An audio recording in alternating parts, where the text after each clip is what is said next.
Bonjour et merci de toujours suivre le temps d'information sur RTI2, la chaîne plus proche de vous, à la une de ce mercredi 28 septembre 2022. Pour la non-considération de leurs clients, les chauffeurs et apprentis de minicar, communément appelés Baka d'Abidjan, sur le banc des accusés. Et puis en Guinée-Conakry, l'ancien président Moussa Dadis Camara a une dizaine de co-accusés pour le massacre du 28 septembre 2009, pour la première fois devant un tribunal. Encore merci à vous de nous suivre sur RTI2. L'adage « le client est roi » ne semble pas être une réalité dans le secteur du transport en commun à Abidjan. Ils sont nombreux, ces chauffeurs de minicar communément appelés Baka, qui au quotidien foulent aux pieds les droits des passagers sans être inquiétés. Ces chauffeurs au comportement désobligeant n'arrivent jamais à la destination finale et face aux plaintes des clients, la rédaction de RTI2 pour la proximité a donc décidé de dénoncer ce fait par l'attribution d'un carton rouge à ces chauffeurs aux attitudes irresponsables et malhonnêtes. Nour Sangaré, Pagasoro Kone de Madongi. Deuxième arrêt, commune d'Abobo. Nous sommes à la gare des minicars communément appelés Baka. Zoumana est à la recherche d'un minicar pour rallier la gare Rénol dans la commune d'Adjami. Après quelques minutes d'attente, il réussit à prendre place à bord d'un minicar direction la commune d'Adjami. Malheureusement, le jeune homme n'arrivera pas à destination. Le chauffeur vient de débarquer les passagers à bord de son véhicule. On m'a dit non, il descend à la Renault, mais au lieu de Renault, on m'a envoyé à bas du pont. Chaque fois, c'est toujours comme ça. On paye 2 fois le transport pour arriver à Djambi.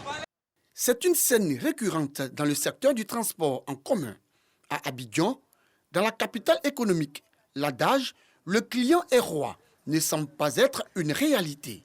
À Boulay, et certains passagers viennent de l'apprendre à leurs dépens. Je n'arrive pas à comprendre l'attitude de ces jeunes.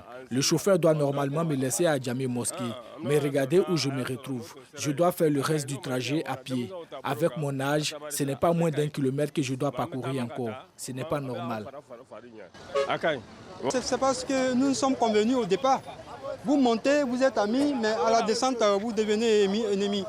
Ces chauffeurs et leurs convoyeurs sans foi ni loi foulent au quotidien le droit des usagers de transport en commun avec, selon eux, des arguments fallacieux. Bah non, la recette là, c'est 30 000. Tu as vu, non? Non, on ne peut pas faire un bouteille à bobo après pour ici là. Donc quand c'est comme ça, c'est pas bon. On sort à 4 h du matin. Toute la journée, si tu fais le travail, bon, tu peux faire 5 voyages comme cela. Par jour, on fait 5 voyages, 6 voyages. En bouillard, ça ne nous arrête pas. Avant, on faisait les 10 voyages, 12 voyages. On fait recette normale. Mais le temps là, ça nous fatigue un peu. C'est pour cela qu'on ne rentre pas dedans. Les passagers sont descendus sans aucun remboursement de la moitié du transport.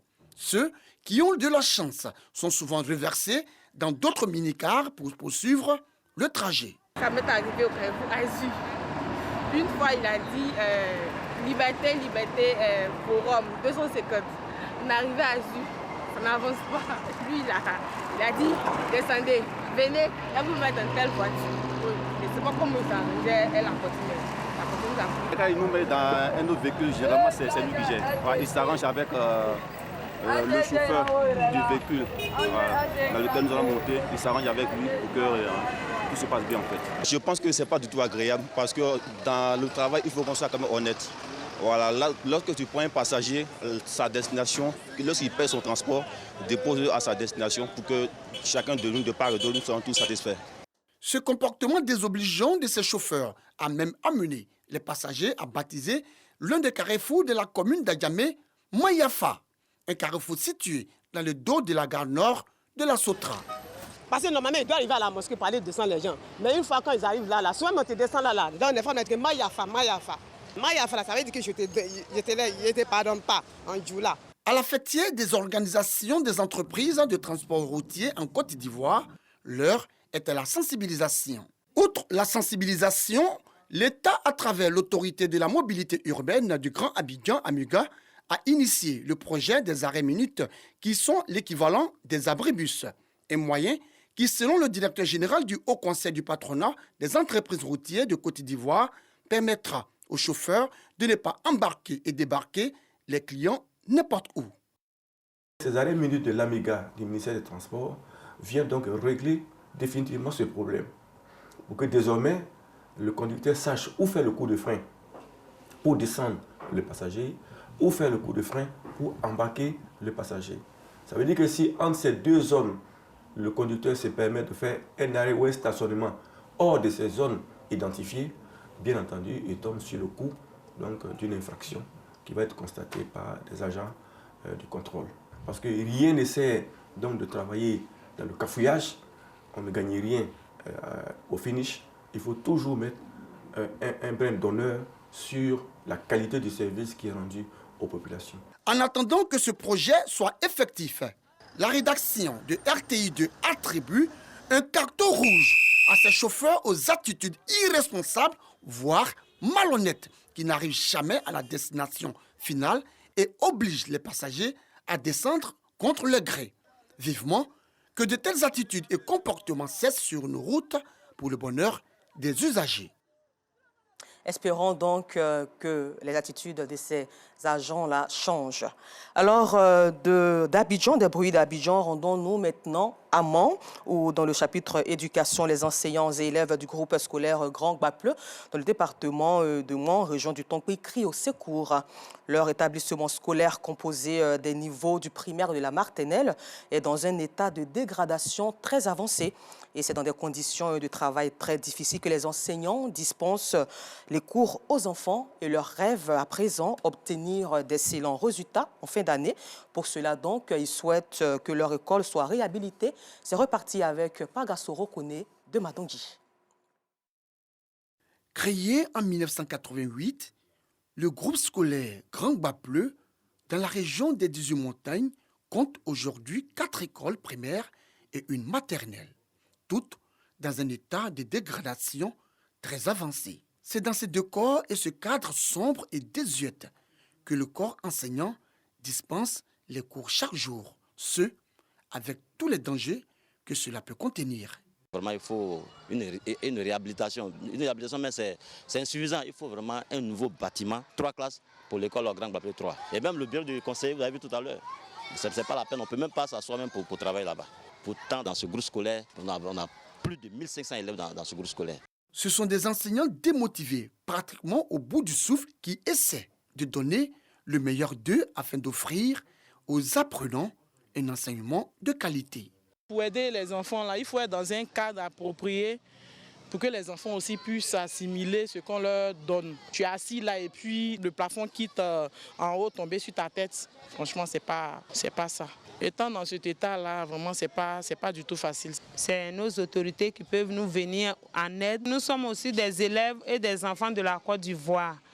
Qu'ils aient un regard de compassion pour notre établissement afin que nous aussi, nous ressemblons aux écoles d'ailleurs.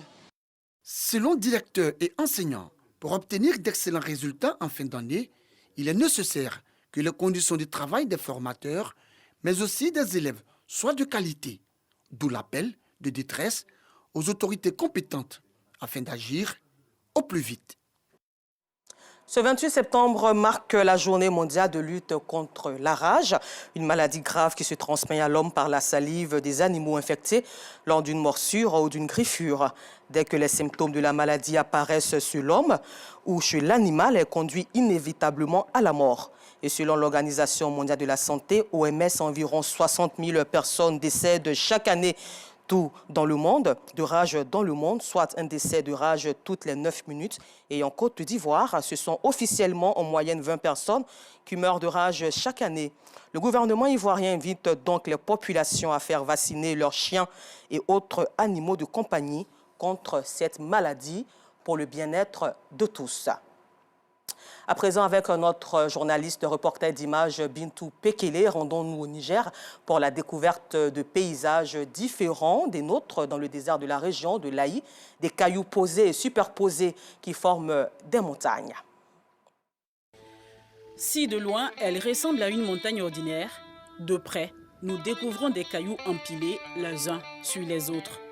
Un phénomène atypique de la région désertique de l'Aïr, au nord du Niger. De la ville d'Agadez à la commune de Tabello s'offrent à nous ces décors caillouteux. des pierres de toutes les formes, un lieu de repos pour les voyageurs.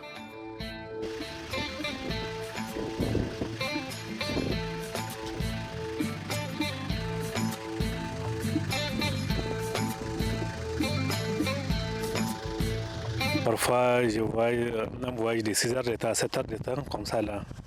On est obligé de s'arrêter un peu pour une pause petit café là, pour continuer d'abord. Mais ici, là, presque je connais presque l'air, les déserts, les montagnes. Derrière ces roches vivent les Touaregs, des roches qui en savent beaucoup sur leur vécu. Nous, on est nés ici. On croyait que partout c'est comme ça. Ce que vous voyez autour de nous, c'est là où on suit nos petits ruminants, les chèvres ou les brebis. Les montagnes là, on monte, on descend. C'est en même temps un jeu, un grand espace. Selon la légende, ces roches étaient autrefois de la viande. J'étais avec un vieux, il m'a donné sa version d'histoire. Que dans les années antérieures, les montagnes là, c'est de la viande. Il suffit que la personne vienne couper, il mange, tout est mou, tout est comme la viande normale.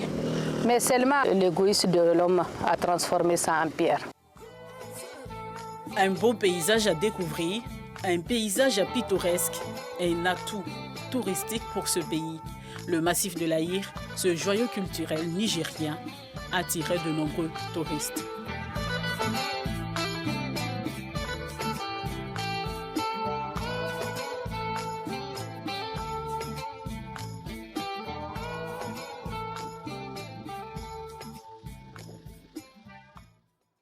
Du paisible désert du Niger, retour en Côte d'Ivoire, précisément dans la cité balnéaire du Grand Bassam pour parler de la paix avec la Fédération pour la paix universelle, FPU, qui est en campagne de sensibilisation au vivre ensemble. Clarisse Kanyala. Grand Bassam, mosquée Fatma Zahra. Ils sont de différentes confessions religieuses, venus prier pour la paix et la stabilité dans le monde et en Côte d'Ivoire. Nous sommes tous issus d'Abraham, que ce soit les musulmans ou les chrétiens, nous avons un même Père. Et donc quand il s'agit de paix, l'Église, que les religieux, toutes tendances, doivent se mettre en accord pour parler d'une seule voix, la paix. Et nous prions pour nos frères et nos amis et nos enfants qui se trouvent aujourd'hui au Mali. Nous avons profité aussi de prier pour notre pays qui est la Côte d'Ivoire. La paix commence par soi-même. Quand on parle de la paix, c'est moi, c'est vous et c'est tout le monde. Ce grand rendez-vous de prière en faveur de la paix, une initiative de la Fédération pour la paix universelle, section Côte d'Ivoire. Si nous voulons connaître la vraie paix, il nous faut d'abord pratiquer l'amour vrai, sans rien attendre en retour. C'est la formule. Une paix véritable n'est possible que si elle est fondée sur l'amour vrai à tous les niveaux des relations humaines. Le message du président de la Fédération a reçu l'adhésion des hommes de Dieu, des fidèles et des ambassadeurs de paix. Cette cérémonie de prière à Grand Bassam s'inscrit dans le cadre de la Journée internationale de la paix, célébrée chaque 21 septembre. Sa commémoration en Côte d'Ivoire est une tradition pour la Fédération pour la paix universelle, une alliance internationale résolue à bâtir un monde de paix et de tolérance. Alors donc, vive la paix et la cohésion sociale en Côte d'Ivoire, sans laquelle l'on ne peut parler de développement. Et puis nous le disions en titre, en Guinée-Conakry, l'ancien dictateur Moussa Dadis Camara répond ce mercredi 28 septembre 2022 avec une dizaine de co-accusés pour la première fois devant un tribunal guinéen de l'effroyable massacre commis le 28 septembre 2009, un procès historique attendu depuis 13 ans par les victimes.